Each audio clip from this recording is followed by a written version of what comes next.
नमस्कार साथियों, आज की इस विशेष सेशन में आप सभी का स्वागत है। आज 3 विद्वान हमारे साथ हैं। श्रीमान गगन जी जांगीर जो हिंदी के व्याख्याता हैं, अंकित जी यादव जो कॉलेज में ज्योग्राफी के प्रोफेसर हैं, और श्रीमान जी सुभाष जी जो हिंदी के व्याख्याता हैं।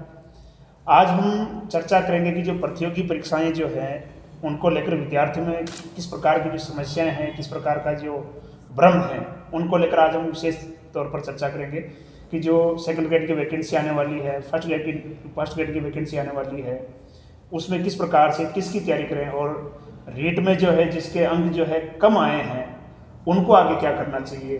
कक्षा 12 के बाद जो विद्यार्थी जो है वो सतत रूप से अपनी तैयारी नहीं कर पाते हैं, क्यों नहीं कर पाते हैं, क्या उनकी वजह है और कैसे उनको इनकी तैयारी करनी चाहिए, इसी को लेकर आज हम चर्चा करेंगे।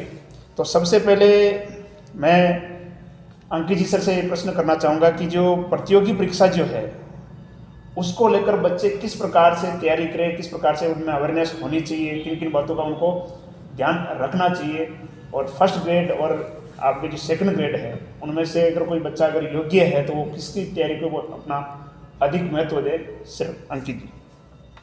नमस्कार साथियों, प्रतियोगी परीक्षा की जहाँ तक बात आती है, एकेडमिक और प्रतियोगी की थोड़ी सी तुलना अपन कर लेते हैं। उसमें एकेडमिक में अपने को एक स्कोर करना होता है, उस स्कोर में आपका परसेंटेज जुड़ता है, जबकि प्रतियोगी परीक्षा में एक स्कोर उतना करना पड़ता है जितनी सीटें होती है उन सीटों के अंदर अपना दूसरा साथी है उससे अपने को ज़्यादा अंक लाने होते हैं, और जितनी सीटें हैं उस दायरे में अपने को आना होता है। उसके लिए एक विशेष प्रकार की तैयारियाँ होती है, जैसे कि आप कौन सी प्रतियोगिता की तैयारी कर रहे हो। ज़्यादातर प्रतियोगी जो परीक्षाएं होती है उसमें बहुचयनात्मक प्रश्न आते हैं। उसका एक विशेष संदर्भ वो ये होता है कि उसमें अपन किसी भी सब्जेक्ट को पढ़ेंगे, पढ़ने के जो है तरीका ये होता है कि एकेडमिक में थोड़ा सा अलग होता है, उसमें डिस्क्रिप्शन टाइप में जो अपना पूरे विस्तृत रूप से उसको पढ़ते हैं, जबकि इसमें जो बहुचयनात्मक क्वेश्चन आता है उसमें अपना फोकस जो होता है, मतलब इम्पोर्टेंट चीज़ों को मार्क करते हुए पढ़ना होता है हमें। अब देखिए, अभी जो वर्तमान समय की जो बात कर रहे हैं, अभी विद्यार्थियों के सामने जो द्वंद्व की जहाँ तक बात आई है उसमें ये है कि फर्स्ट ग्रेड जो व्याख्याता की वैकेंसी है वो भी साथ आ रही है, लगभग 6000 पद आने वाले हैं।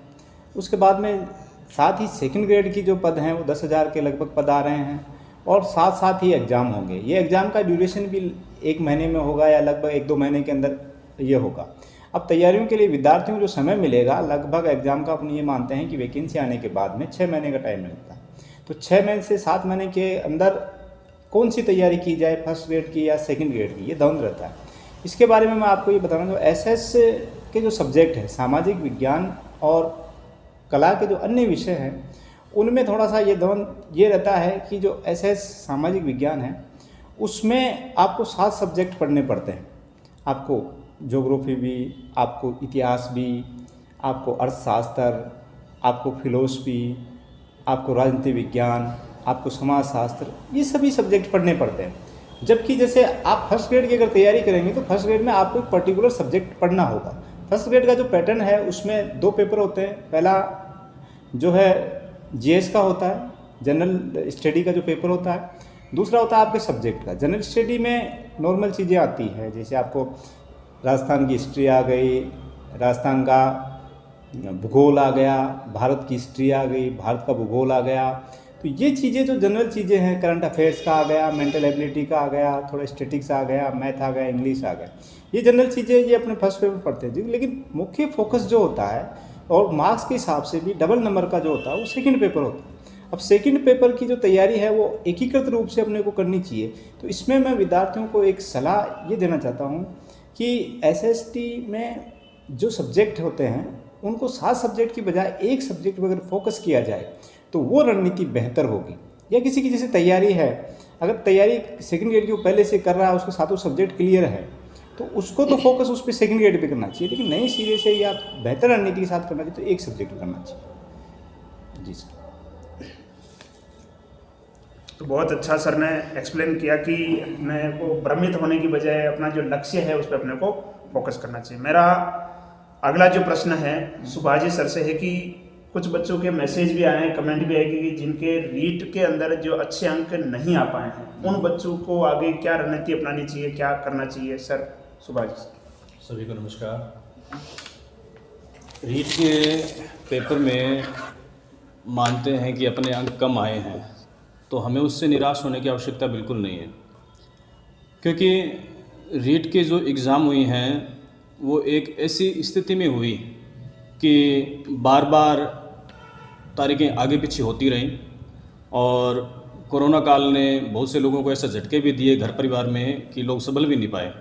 तो हो सकता है कि उस वजह से आप लोगों की तैयारियां फिर ख़राब हो गई हों और बार बार आपको उसमें डिस्टर्ब होना पड़ा, तो यह तैयारी को प्रभावित करने वाला मुख्य बिंदु भी रहा होगा।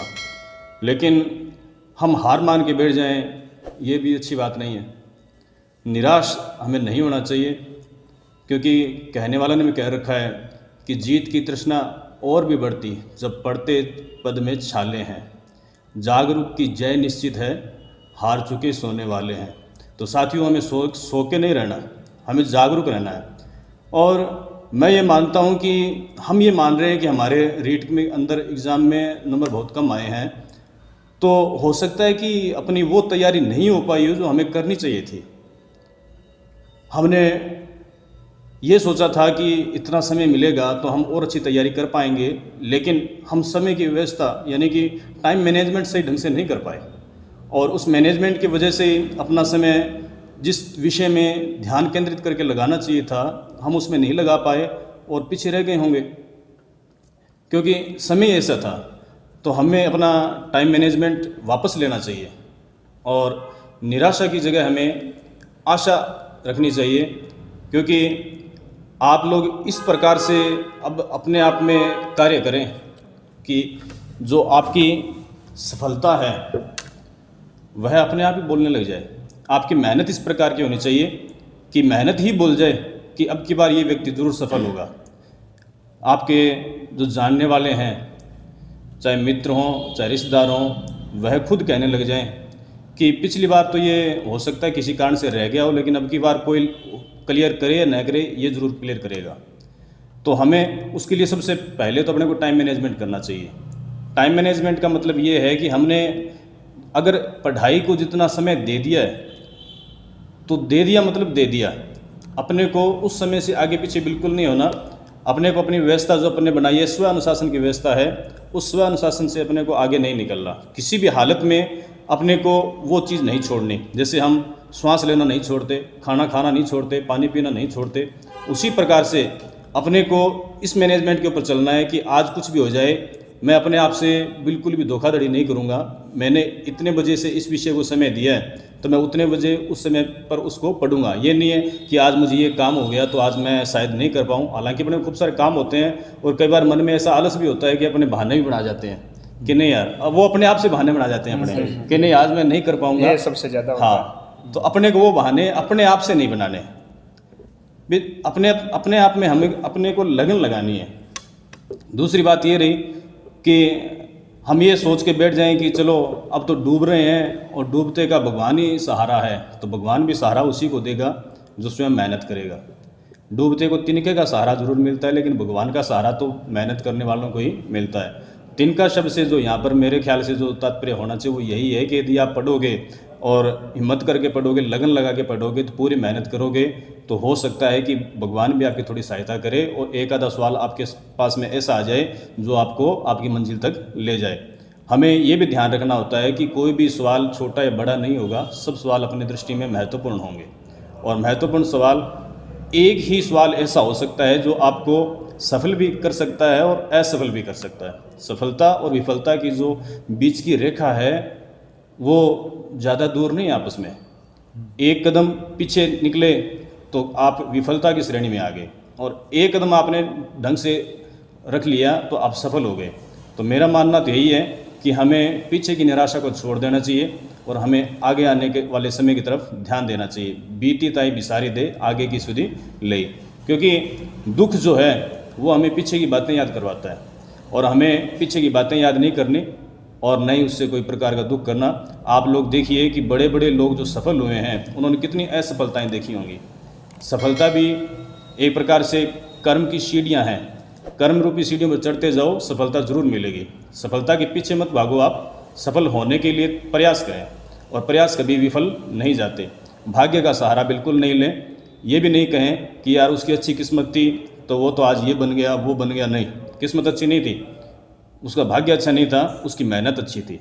हमें मेहनत पर ही फोकस करना है, और अच्छी मेहनत करेंगे तो बिल्कुल कामयाब होंगे। और हमें पीछे की बातों पर ध्यान भी नहीं देना। अगर आप लोग कामयाब हो भी चुके हैं तो भी ध्यान नहीं दे कि चलो मैं तो इस पेपर में कामयाब हो चुका, आगे भी मैं कामयाब हो जाऊंगा। नहीं, कई बार इस प्रकार की मिथ्या धारणा भी अपने को असफल कर सकती है। और यदि आप असफल हो गए हैं तो आपके सफल होने के ज़्यादा चांस बनते हैं। क्यों? आपको चोट लग चुकी है। आंखें व्यक्ति को चलना सिखाती हैं, दिखाती भी हैं, लेकिन आंखें होते हुए व्यक्ति को ठोकर लग जाती है। लेकिन जिस व्यक्ति को ठोकर लग जाती है ना, वह व्यक्ति कभी भी गलत जगह पैर नहीं रखेगा और बिल्कुल सही चलेगा। बड़ी मजाक में भी कहा जाता है, एक बार कोई मरीज़ डॉक्टर के पास गया और उसने जाकर कहा कि डॉक्टर साहब मुझे ठोकर लग गई है और मुझे ढंग से दिखाई नहीं दिया, तो आप मेरी आंखों के लिए कोई ड्रॉप दें ताकि मैं ढंग से देख पाऊँ। तो उन्होंने अपने कंपाउंडर से कहा कि सर के लिए इनके पैरों के लिए कोई ट्रीटमेंट कर दो। तो उन्होंने कहा जी पैरों के लिए ट्रीटमेंट क्यों, मैं तो आंखों के लिए ट्रीटमेंट मांग रहा हूँ। तो उन्होंने कहा नहीं, आंखों के लिए ट्रीटमेंट तो तब करें जब आपकी आंखें ख़राब हो। आपकी आंखें तो बिल्कुल सही हैं, ठोकर तो पैर से लगी ना, इसलिए ट्रीटमेंट किसका करना है? पैर का करना है। तो आपको पैर के ट्रीटमेंट की आवश्यकता है। तो उसी प्रकार से यदि हम असफल हुए हैं, रीट में असफल हुए हैं, तो कोई बड़ी चीज़ नहीं है। पहली बार में असफलताएं हाथ भी आती हैं, असफलता के बाद में सफलता भी आती है, लेकिन अपने आप को हमें अपने स्वयं का इलाज करना है। और स्वयं का इलाज किस प्रकार से होगा कि हमें आत्मविश्लेषण करना पड़ेगा कि हम किस विषय में कमज़ोर थे, या अगर जिस विषय में हम कमज़ोर थे तो उस विषय को अपना अच्छा बनाएं, उस पर ज़्यादा ध्यान दें। और आपको ये लग रहा है कि नहीं इस विषय में तो मैं बहुत मजबूत था और फिर भी मैं इसमें नंबर कम ला पाया, अंक कम ला पाया, तो हो सकता है अपना टाइम मैनेजमेंट खराब था, या हो सकता है कि अपने को अति विश्वास हो गया हो कि हमें ये विषय ज़्यादा आता है और उसकी हम जो महत्वपूर्ण जो बातें थे वो नहीं जान पाए, या हम उसकी विषय की गहराई तक नहीं जा पाए। क्योंकि आजकल ज़माना ही 2020 का है और हम टेस्ट मैच नहीं खेल पाए। मेरा मतलब कहने का ये है कि 2020 के ज़माने में हमें फटाफट याद करने के चक्कर में टेस्ट मैच को नहीं भूलना चाहिए। टेस्ट मैच में वही टिका रहेगा जो गहराई से खेल के अनुशासन को जानता है, खेल के नियमों को जानता है। तो आने वाला जो कंपटीशन है उसमें भी यदि आप अपने विषय के पूर्ण ज्ञाता हैं, विषय की एक एक बात का गहराई से अध्ययन कर रखा है, तो ही आपके सफल होने के चांस हैं। सतही ज्ञान आपको कभी भी सफल नहीं बना पाएगा। तो मैं आपको यही बताना चाहूँगा कि असफलता से निराश न हो और सफलता पर अपने को ज़्यादा खुश होने की आवश्यकता नहीं है। असफलता हो सकता है कि हम अच्छा प्रयास करें और बिल्कुल साइलेंट प्रयास करें, चुपचाप, तो हम सफल हो सकते हैं। और सफलता की ज़्यादा खुशी बनाएं तो हो सकता है कि अगली बार हमें असफलता का मुँह देखना पड़ सकता है। सफलता पर ज़्यादा खुश न हो और असफलता पर अपने को बिल्कुल भी निराश नहीं होना। मेरी समझ में तो लगभग यही बातें आ रही हैं। बहुत बहुत धन्यवाद सर। सर की बातों का अपन सीधा सार ये निकाल सकते हैं कि असफलता जो है वो सफलता की जननी है। अगर हम मेहनत करेंगे तो ये तो तय है कि या तो सफलता होगी या असफलता होगी, लेकिन जब मेहनत ही नहीं करेंगे तो अपने पास असफलता भी नहीं आएगी। अगर हमने मेहनत की और हमारे पास असफलता आ गई तो असफलता सफलता की जननी है, इसका मतलब वो सफलता जरूर पैदा करेगी। आगे जो प्रमुख प्रश्न है, जो हमारे जो आसंद का जो क्षेत्र है, इसको लेकर अपन बात करें तो सबसे ज़्यादा ये प्रश्न जो है यहाँ पे फिट बैठता है कि कक्षा 12 के बाद आखिर ठहराव क्यों। जो बच्चे जो हैं कक्षा 12 पढ़ने के बाद, कोई बच्चे तो यहाँ से छोड़कर कोई गुजरात चला जाता है या कोई अन्य काम करने लग जाता है, पढ़ाई पे इतना ध्यान नहीं दे पाते हैं या जैसे तैसे BA कर लेते हैं, लेकिन एक जो सफलता का जो अनुपात है वो बहुत ही कम है। तो इसको लेकर मैं गगन जी सर से चाहूँगा कि वो अपनी राय रखें। सर। सभी को नमस्कार, और श्रीमान कैलाश जी का भी बहुत बहुत आभार कि आपने इस क्षेत्र में और विद्यार्थियों के हित में आप निरंतर ऐसे प्रयास करते रहते हैं। आपने जो अभी बात कही कि 12वीं के बाद ठहराव क्यों, ये एक बहुत बड़ी समस्या है।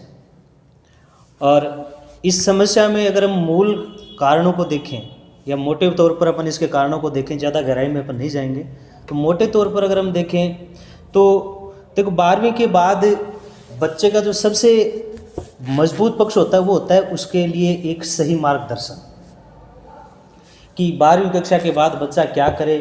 और मुख्य रूप से तो ये चीज़ कक्षा 10 के बाद ही स्टार्ट हो जाती है, क्योंकि कक्षा 11 में और कक्षा 12 में हम विषय का चयन भी इसी आधार पर करते हैं, भविष्य को देख के करते हैं कि हमें आगे भविष्य में क्या करना है, और उसी आधार पर अपन विषय चुनते हैं।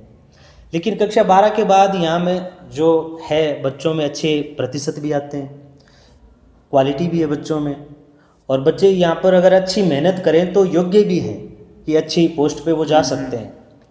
लेकिन वो ठहराव जो भी है वो इस वजह से है कि एक तो इसमें घरेलू वातावरण भी बाधित करता है कि अपने घरों में वो माहौल नहीं है, सही, पढ़ाई का वो माहौल नहीं है, तैयारी का वो माहौल नहीं है, अपने आसपास तैयारी का अभाव है, परिवेश थोड़ा सा जो है उसमें एक तैयारी का अभाव है कि कंपटीशन एग्जाम में की तैयारी करने वाले जो लोग हैं वो यहाँ बहुत कम है, बहुत कम है। तो जब कोई बच्चा तैयारी करता है तो वो क्या करता है, उसके लिए सबसे बड़ी जो चीज़ होती है वो खुद की इच्छा शक्ति होती है। यहाँ अपने शिक्षा में मनोविज्ञान में एक नियम चलता है थॉर्नडाइक का कि तत्परता का नियम, और वो नियम यही कहता है कि अगर हमारे अंदर खुद के अंदर किसी चीज़ को पाने की अगर इच्छा शक्ति नहीं है, कोई कार्य करने की इच्छा शक्ति नहीं है, तो हम ज़बरदस्ती किसी पे वो चीज़ थोप नहीं सकते। तो किसी भी कार्य को करने के लिए हमारे अंदर इच्छा शक्ति होनी चाहिए। अगर वो चीज़ उन बच्चों में कक्षा 12 से वो चीज़ उनको मिले कि आपको भविष्य में अगर सही मार्गदर्शन मिले और वो इच्छा शक्ति उनके खुद के अंदर हो कि मेरा जो गोल है वो मुझे पाना है, और उसी के अकॉर्डिंग अगर वो तैयारी करें तो वो अपनी मंजिल तक पहुंच सकते हैं। अच्छी किताबों का चयन करें।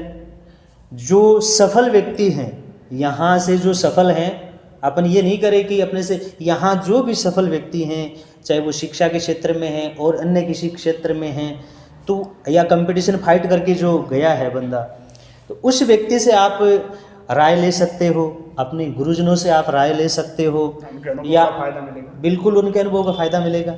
आप अपने जो भी आदर्श जिनको मानते हो, क्योंकि सबकी व्यक्तिगत निजी तौर पे सबकी अलग अलग सोच होती है, और उस आधार पर सब अपने अपने शिक्षकों को हम आदर्श मानते हैं, या अपने कॉलेज में हो सकते हैं और बाहर किसी क्षेत्र में हो सकता है, तो हम उनसे राय मशवरा कर सकते हैं। दूसरी चीज़ कि अपने आसपास लोगों में क्या होता है कि एक 90% बना के भी उनके अंदर एक आत्मविश्वास नहीं होता है, आत्मविश्वास का अभाव होता है कि मैं उस चीज़ को पा सकता हूँ क्या। बच्चों को कई बार हम जैसे प्रत्यक्ष तौर पे उनसे हम प्रश्न करते हैं तो उनके अंदर ये होता है कि सर वो चीज़ हम तो कर ही नहीं सकते, हम तो जनरल में, हम तो इसमें हैं, हम तो इसमें, तो ये चीज़ तो हमें बिल्कुल दिमाग से निकालनी होगी।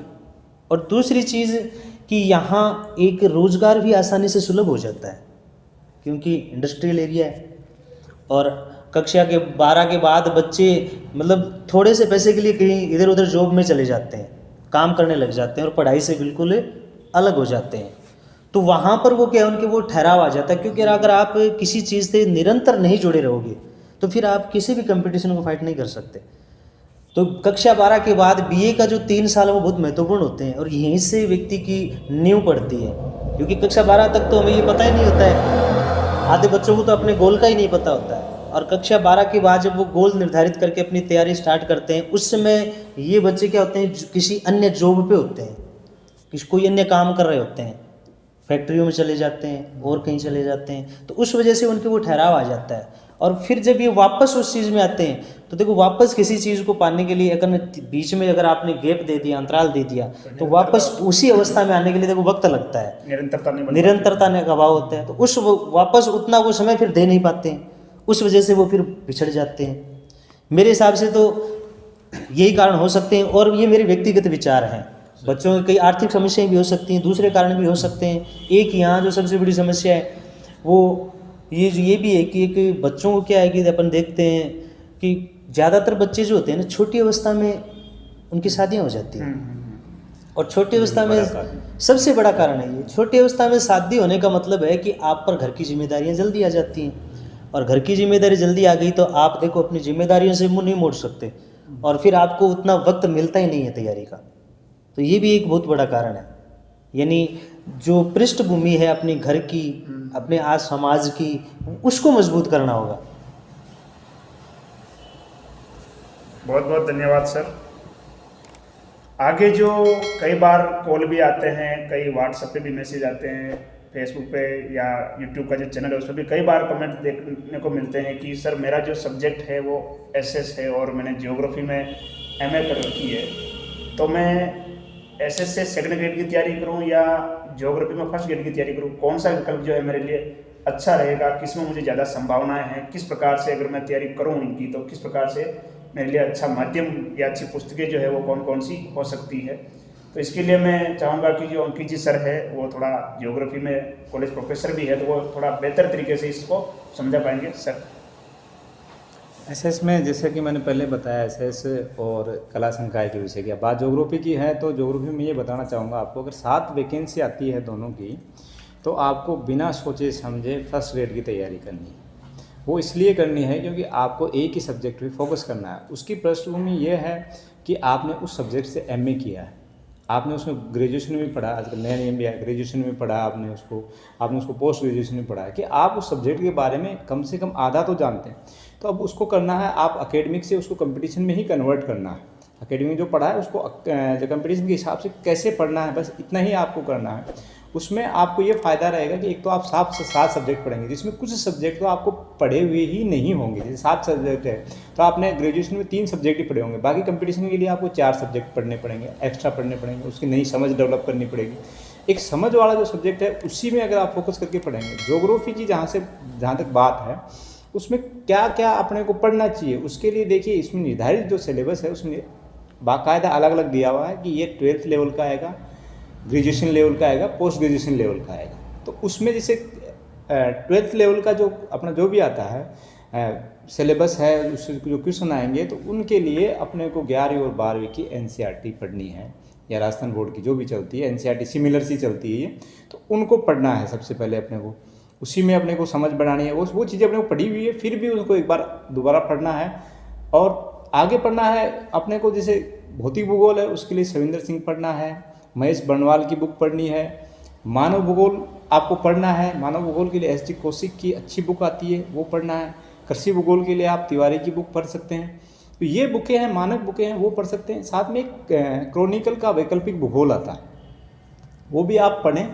और इसके साथ में मैं आपको बताना चाहूँगा कि जब भी सब्जेक्ट पढ़े, जितना भी पढ़े, उसकी प्रैक्टिस ज़रूर करते रहें। सॉल्व्ड या अनसॉल्व्ड जो पेपर हैं उनको देखें, पुराना पेपर देखें। सबसे पहले जो है पुराने पेपरों के अध्ययन करें, जो भी 2013 से जब से ये हुआ है उससे पहले के भी अगर अवेलेबल है तो उनको करें। मॉडल पेपर देखें, अगर आप तैयारी शुरू कर रहे हैं तो उस समय भी पेपर देखें। अगर बीच में तैयारी का भाग आधा हो गया, आपने 2-3 महीने पढ़ लिए, उस समय भी आप पेपर देखें और लास्ट में भी पेपर देखें। प्रैक्टिस वाला जो भाग है उसको मजबूत करते रहें आप। धन्यवाद। बहुत बहुत धन्यवाद सर। तो सीधी भाषा में अगर अपन कहें कि अगर हम योग्य हैं फर्स्ट ग्रेड के लिए तो हमें सेकंड ग्रेड के बजाय अपने को फर्स्ट ग्रेड को ज़्यादा प्राथमिकता देनी चाहिए, ताकि उसमें अपना जो एक ही सब्जेक्ट होता है उसमें अपनी जो पकड़ है वो अच्छी होती है। सेकंड ग्रेड में सब्जेक्ट जो है बहुत ज़्यादा आ जाते हैं और सभी सब्जेक्ट को कवर करना हमारे लिए थोड़ा मुश्किल हो जाता है। आगे मैं सुभाजी सर से पूछना चाहूँगा कि जो फर्स्ट ग्रेड है उसमें जो फर्स्ट पेपर लगता है, जनरल पेपर सभी के लिए सेम लगता है, तो जो फर्स्ट पेपर है अधिकांश, क्योंकि जो सब्जेक्ट जो होता है उसमें तो सभी की पकड़ होती है, समस्या जो करता है वो फर्स्ट पेपर करता है। और फर्स्ट पेपर को किस प्रकार से कैसे तैयारी करेगी उस पर हमारी जो पकड़ है वो अच्छी बने और हम अच्छा स्कोर उसमें कर पाएँ सर। ज़रूर सर। जब समस्या थोड़ी सी बड़ी हो तो अपने को मुस्कुरा देना चाहिए क्योंकि जो फर्स्ट पेपर है वो सभी प्रतिभागियों के लिए एक प्रकार से समस्यात्मक ही रहा है। क्यों रहा है कि सभी विषय के विशेषज्ञ होते हैं, लेकिन ये तो बहुत से विषयों का समायोजन एक साथ है, दायरा बड़ा। हाँ, दायरा बहुत ज़्यादा बड़ा है इसका।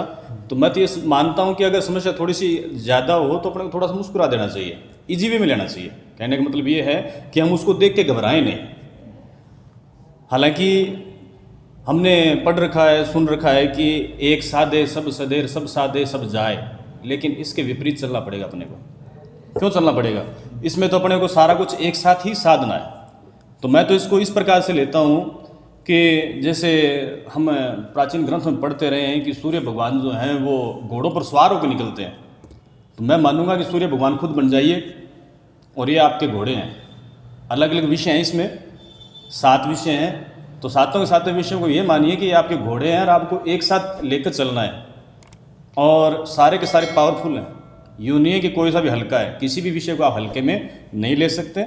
सभी विषयों पर आपको बराबर फोकस करना पड़ेगा और सभी विषय एक दूसरे से आगे निकलने का प्रयास करेंगे। वो आपको डराने का प्रयास भी करेंगे, देख मेरे पास इतना वजन है, मेरे पास इतने अंक हैं, क्या तू मुझे ज़्यादा चाहेगा या इसको ज़्यादा पसंद करेगा। तो आपको उस समय धैर्य नहीं खोना कि नहीं मैं ज़्यादा वाला पढ़ूंगा, कम वाले को मैं थोड़ा सा रिलैक्स करता हूँ। सभी बराबर है, सब महत्वपूर्ण है। शत्रु को कभी भी कमज़ोर नहीं मानना चाहिए, मेरा मानना ये है।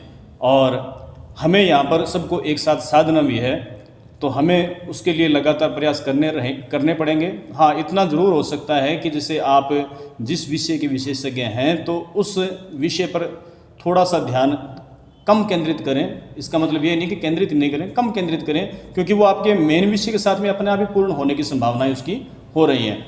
और जिस विषय में आपका पार्ट कमज़ोर चल रहा है, जैसे बात करें अपने कला वर्ग की, तो कला वर्ग के लिए जैसे इसका एक मुख्य विषय आ रहा है अपने सामने, गणित और तर्क शक्ति। तो गणित और तर्क शक्ति में मेरे ख्याल से कला वर्ग का जो विद्यार्थी है वो थोड़ा सा घबरा जाता है, तो हमें वहाँ पर घबराना नहीं है, बल्कि अपने को उस चुनौती को सामने रखना है कि हाँ, मैं इस चीज़ को तो सबसे पहले पूरा कर ही सकता हूँ। अपने विषय में एक आधा नंबर कम आ सकता है, लेकिन इस विषय को तो मैं सबसे ज़्यादा हल कर सकता हूँ।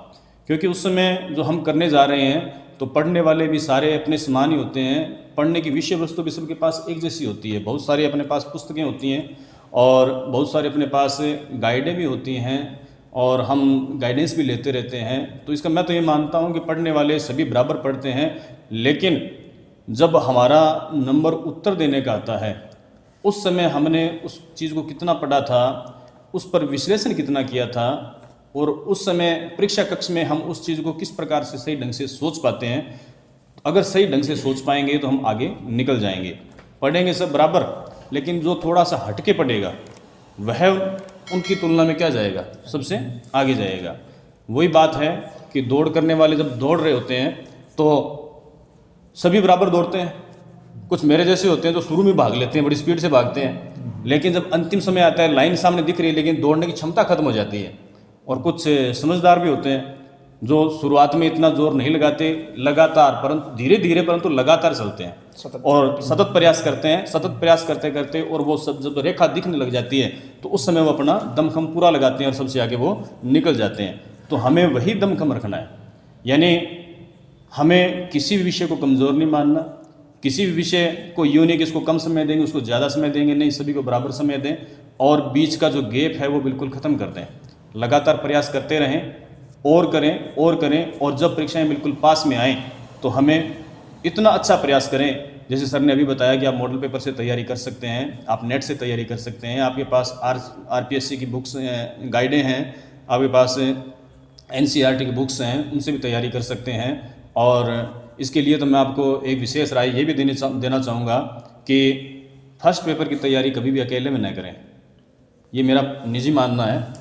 हाँ, इसके लिए ग्रुप डिस्कस होनी बहुत ज़रूरी है, और जितना भी आप इसमें गलत करेंगे उतना ही आपको ज़्यादा बेनिफिट होगा, क्योंकि जो समूह चर्चा की जाएगी तो उसमें हम ज़्यादा से ज़्यादा उत्तर गलत दे सकते हैं, क्योंकि हमें पता ही नहीं है। हम पहले पढ़ के आए लेकिन फिर भी कई चीज़ें ऐसी निकलती हैं हमें पता नहीं है, लेकिन समूह चर्चा में वही चीज़ें अपने सामने आती हैं और अपने को ये होता है अरे इसका उत्तर ये होना चाहिए था, और मैं तो ऐसा सोच रहा था। टॉपिक का निचोड़ हो जाता है। हाँ, टॉपिक का निचोड़ हो जाता है और वहाँ पर अपने को अपना भी दिखाई देने लग जाता है कि अपने कितने पानी में है, और अपने को ये भी महसूस होता है कि इसकी तैयारी इस प्रकार से है और मेरी तैयारी यहाँ तक की है, तो मुझे क्या करना है। वो प्रश्न आ जाते हैं, बिल्कुल वो प्रश्न आते हैं। आप जो उस समय चर्चा कर रहे होते हैं तो उस चर्चा में भी ऐसे ऐसे सवाल आते हैं जो आपको पता भी नहीं थे या आपको पता थे लेकिन उसका उत्तर इस प्रकार से भी हो सकता है, वो अपने को नहीं पता था।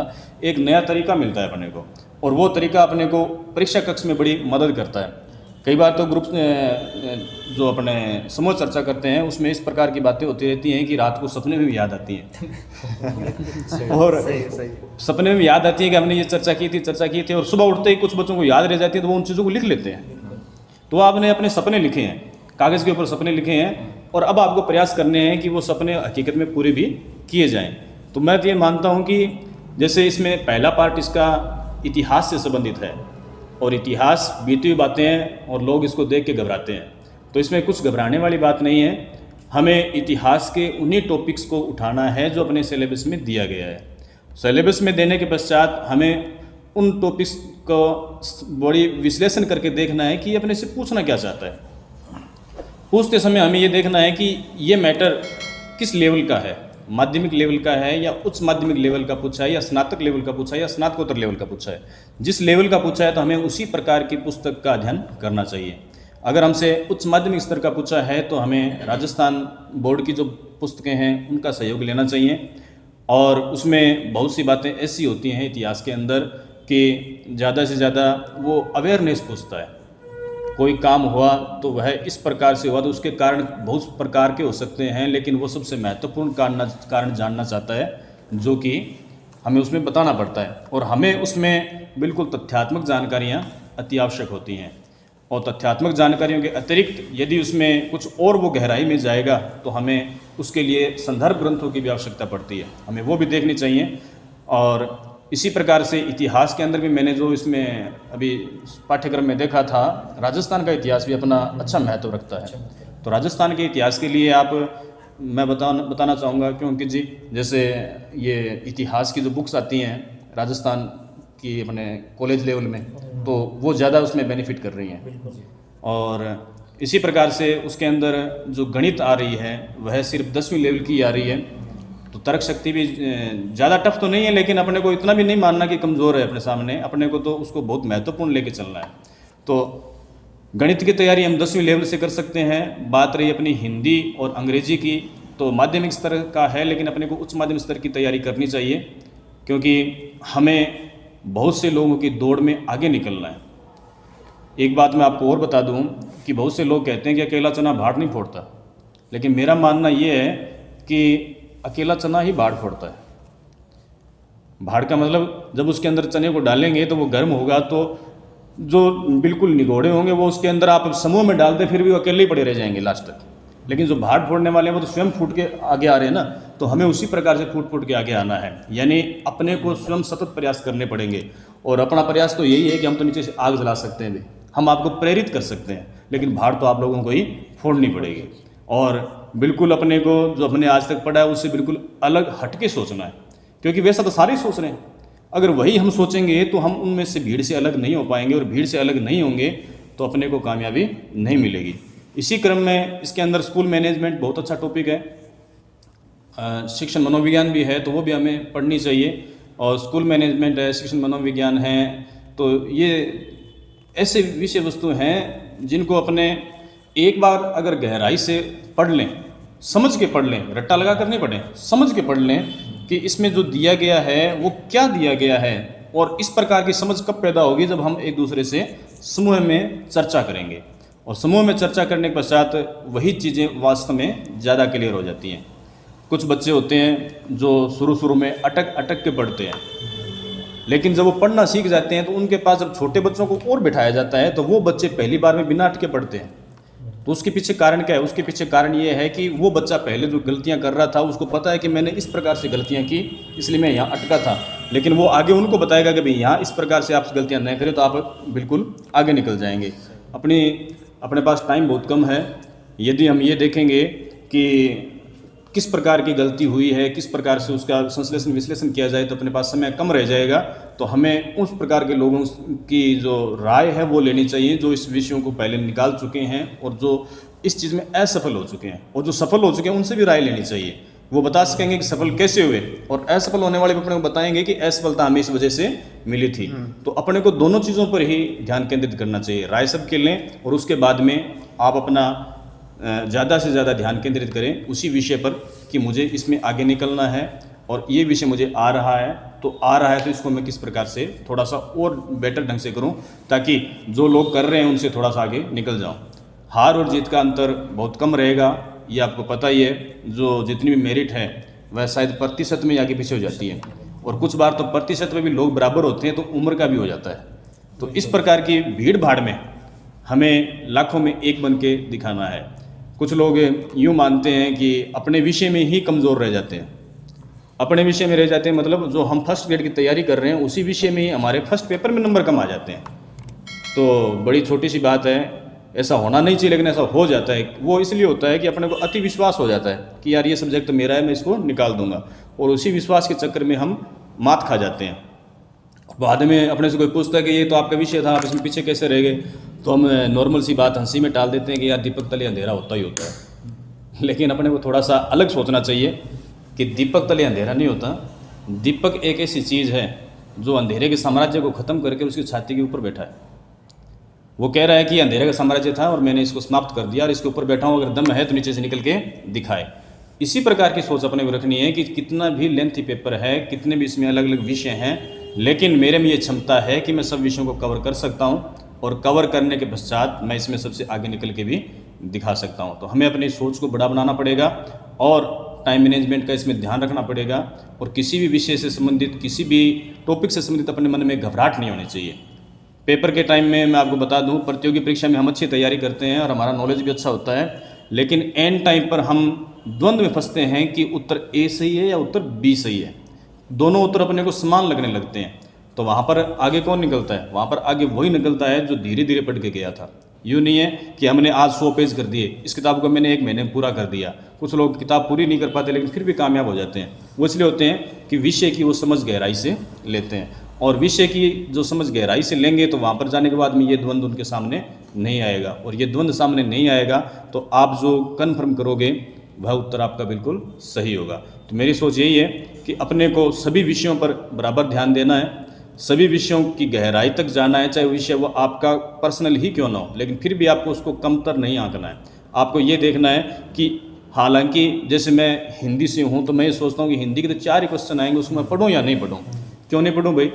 पेपर में तो एक क्वेश्चन के कारण आगे पीछे हो जाएगा मामला, और एक प्रश्न ज़्यादा गलत हो गया तो -3 नंबर तो जा रहे हैं, 0.33 नंबर जा रहे हैं। वो भी अपने डिफरेंस इतना ज़्यादा कर गए तो अपने सोच ही नहीं सकते, फिर वेटिंग देखते हैं, कोई मतलब नहीं है। तो हमें किसी विषय को कमतर नहीं आंकना, और किसी विषय में अपने आप को भी ज़्यादा नहीं आंकना कि ये मुझे बहुत अच्छी तरीके से आता है। सीखने की जिज्ञासा रखें और ज़्यादा से ज़्यादा समूह चर्चा इसमें करें।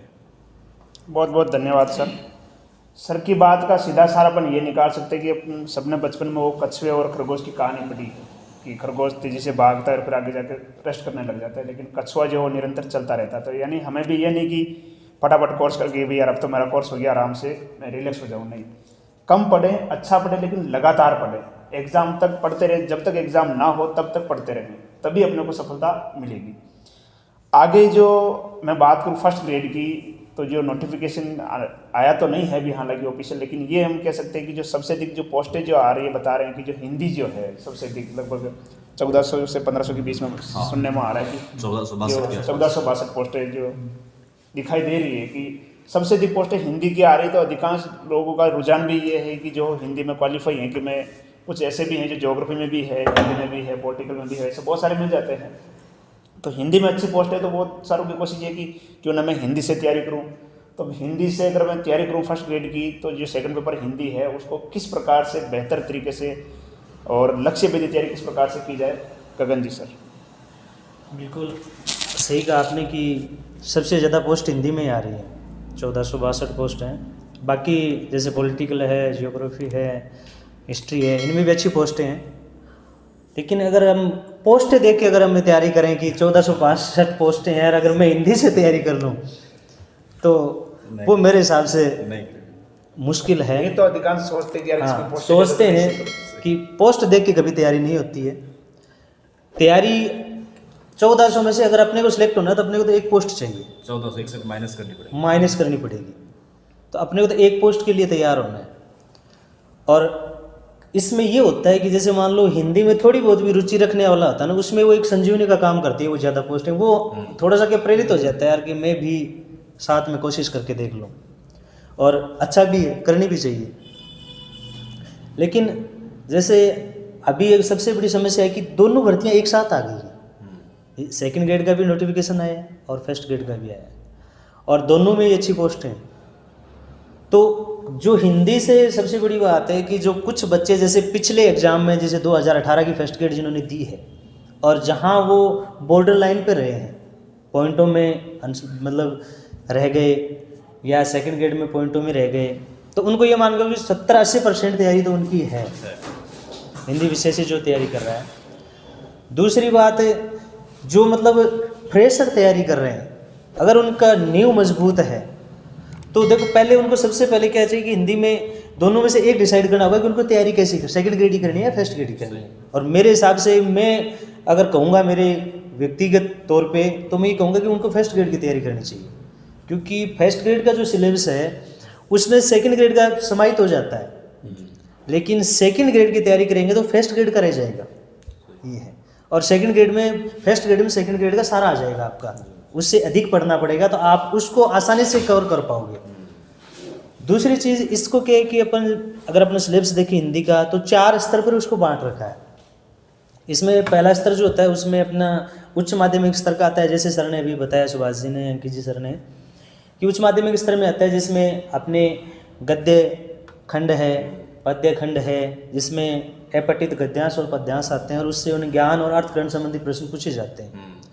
बाकी कई व्याकरण से संबंधित उसमें सामान्य व्यवहारिक व्याकरण आ जाती है, कार्यालय लेखन आ जाता है, अपने जो विधाएँ हैं गद्य में जो विधाएँ होती हैं उनसे संबंधित प्रश्न भी पूछ लिए जाते हैं।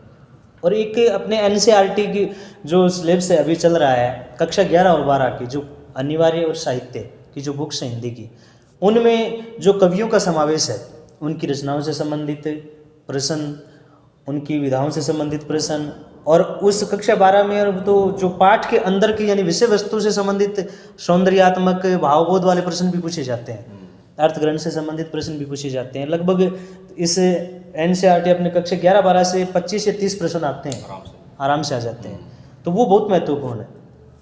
आगे के हम देखें तो जिसमें स्नातक स्तर पे अपन जाएं तो अपन हिंदी साहित्य का इतिहास आ जाता है, जिसको क्रमबद्ध रूप से पढ़ना होता है। स्नातकोत्तर यानी स्नातक स्तर स्नातकोत्तर पे जाएं तो वहाँ पर अपने काव्य शास्त्र में जैसे अपने ये काव्य प्रयोजन है, हेतु है, लक्षण है, या रसपति है, ध्वनि सिद्धांत है, वक्रोक्ति है, क्लोजेनस का उदात्तवाद है, ये जो पाश्चात्य जो भारतीय काव्य शास्त्र है वो सारा उसमें आ जाता है। उसके बाद अपने शिक्षा मनोविज्ञान का पार्ट भी हिंदी में ही आते हैं 30%, तो वो भी शिक्षा शास्त्र से संबंधित, और एक सूचना तकनीकी वाले जो शिक्षण अधिगम में उनका समावेश उपयोग, वो प्रश्न भी पूछे जाते हैं, 30 प्रश्न आते हैं। तो उसको अपने को अगर तैयार करना है तो हमें एक क्रमबद्ध तरीके से पढ़ना होगा कि अपने को एक तो अच्छे राइटरों की बुक लानी होगी, जिसमें अगर अपन व्याकरण की बात करें या तो उसमें अपन जैसे हिंदी में अच्छे व्याकरण है कामता प्रसाद गुरु, बहुत अच्छी बुक आती है, राघव प्रकाश जी की बहुत अच्छी बुक आती है, मनोज जी मिश्रा की भी व्याकरण की अच्छी बुक आती है, और NCERT की जो कक्षा 9 से 12 की अच्छी बुक है, अगर हम इनसे व्याकरण तैयार करें तो आराम से आसानी से हो सकती है। टाइम तो देखो लंबा लगेगा इसमें। अपन ये सोचें कि सबसे बड़ी समस्या ये भी देखने को मिली है, यहाँ पे एक बीच में थोड़ी सी दूसरी बात बताऊंगा कि जब विज्ञप्ति जारी होती है तो बच्चे क्या करते हैं कि विज्ञप्ति आती है उसके बाद हथियार उठाते हैं। समस्या ये सबसे बड़ी है यहाँ तो, उसके बाद हथियार उठाते हैं, जबकि होना क्या चाहिए कि जब विज्ञप्ति जारी हो तब तक हमें पूर्ण रूप से अपनी तैयारी कंप्लीट हो जानी चाहिए।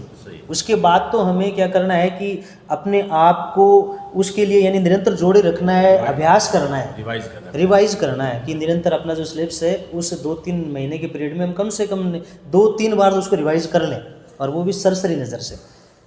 तो इसके लिए यानी वो चीज़ है कि वो पहले विज्ञप्ति को ना वेट करें, विज्ञप्ति से पहले 1 या 2 साल कम से कम समय चाहिए तैयारी के लिए, लंबा समय चाहिए, और 8-10 घंटे रेगुलर देने पड़ेंगे इसमें। दूसरी चीज़ जैसे आगे अगर अपन देखें तो उनमें इतिहास है, एक तो आप इतिहास को और इन चीज़ों को पढ़ने के लिए क्या एक टाइम टेबल होना होगा। अच्छी जो बुक जिसमें जैसे इतिहास पढ़ते हो तो आप रामचंद्र शुक्ल का इतिहास पढ़ सकते हो, नगेंद्र का इतिहास पढ़ सकते हो, बचन सिंह का इतिहास पढ़ सकते हो। ये किताबें मैं जो बता रहा हूँ वो ऑथेंटिक किताबें और अच्छे जो अपने हिंदी साहित्य का इतिहास जिन्होंने लिखा है, जिनसे आप कुछ बचकर जाएगा ही नहीं। दृष्टि का पब्लिकेशन की भी बुक आती है, मनोज मिश्रा की भी, सर मनोज जी हैं उनकी भी हिंदी साहित्य के इतिहास से संबंधित बुक आती है। तो वो अच्छी बुक है जो आपको अच्छी लगी, उनमें से आप अध्ययन कर सकते हो। काव्य शास्त्र में भी भगीरथ मिश्र हैं, डॉक्टर विवेक शंकर हैं, मनोज जी हैं, इनकी अच्छी बुक आती हैं, इसमें पढ़ा जा सकता है। और जो शिक्षा मनोविज्ञान है उसमें S के मंगल की बुक है, उसमें बहुत यानी आप कॉन्सेप्ट क्लियर होंगे उससे। आपके अच्छी बुक से क्या होता है, कॉन्सेप्ट क्लियर हो जाते हैं, भ्रम वाली स्थिति नहीं रहती है। कई बार अपन चीज़ों को एक तथ्यात्मक जानकारी लेते हैं तो उससे क्या होता है वो तथ्य तो अपने को मिल जाते हैं, लेकिन उसकी गहराई में अपन नहीं जा पाते हैं। का जो हाँ, उसको जो पीछे का जो कारण है पूरी चीज़ों को अपन उसकी वो अपना कॉन्सेप्ट क्लियर नहीं हो पाता है। तो उसके लिए उस चीज़ को विस्तृत पढ़ो। विस्तृत पढ़ने से बच्चे बचते हैं। प्रतियोगी ज़्यादातर क्या है कि कम किताबों से सफलता पाना चाहते हैं, कम पढ़ के, तो शॉर्टकट में। तो वो शॉर्टकट इसका यानी कोई रास्ता नहीं है। शॉर्टकट से आप छोटे स्तर के एग्ज़ाम तक जरूर आप रिस्क ले सकते हो, और बड़े स्तर के अगर एग्ज़ाम पे जा रहे हो आप, तो वहाँ पे आपको विस्तृत अध्ययन करना होगा, अच्छी मानक बुकें पढ़नी होंगी, और वो भी एक लंबे समय तक, और लंबे टाइम देना होगा। सिटिंग अच्छी होनी चाहिए आपकी। दूसरी चीज़ कि इसमें जैसे अगर आप इसमें दे रहे हो तो आपको सप्ताह में क्या करना चाहिए, एक बार अपने जो एक सप्ताह में आपने जो पढ़ा उसको एक बार संडे को रिवाइज कर लेना चाहिए कि, और खुद के नोट्स तैयार करो, अपनी तरीके से प्रश्न बनाओ। पीछे के जो एग्ज़ाम हुए हैं उन सॉल्व पेपर को पढ़ो कि किस तरह से वो प्रश्न पूछे गए हैं, उसकी प्रकृति को समझो, जिससे कि आप आगे पढ़ोगे तो आपको ये फ़ायदा मिलेगा कि पीछे किस तरह का प्रश्न पूछा गया है, और आगे प्रश्नों में से प्रश्न निकलते हैं, आगे इसमें से अपन कैसे प्रश्न और निकाल सकते हैं, बना सकते हैं। तो ये चीज़ आपकी क्या है, वो पक्ष मजबूत होता जाएगा। मतलब सवाल के उत्तर की व्याख्या होनी चाहिए। व्याख्या होनी चाहिए। दूसरी बार एक अपने जैसे हमारी तरफ के अपन चलें तो अब जब तैयारी करते हैं, साल 2 साल जब तैयारी लंबी हो जाती है हमारी, तो हमारे खुद के अंदर वो कॉन्फिडेंस आ जाता है कि नींद में ही वो चीज़, हमें अभी बता रहे थे सर, वो आने लग जाती है नींद में, अपन बड़बड़ाने लग जाते हैं, और दूसरे देखने वाले ये कहते हैं यार ये बावड़ो हो गए, हमारा कौन कहता है कि ये बावड़ो हो गए, पागल हो गए। अगर वो संज्ञा अपने को मिलने लग जाए ना, तो समझो कि अपनी तैयारी सही है, मंजिल पे पहुंचने वाला। बिल्कुल। और सबसे बड़ा जो अपने ये आजकल सोशल मीडिया का फ़ोन जो है, वो ये सबसे बड़ा बाधक है।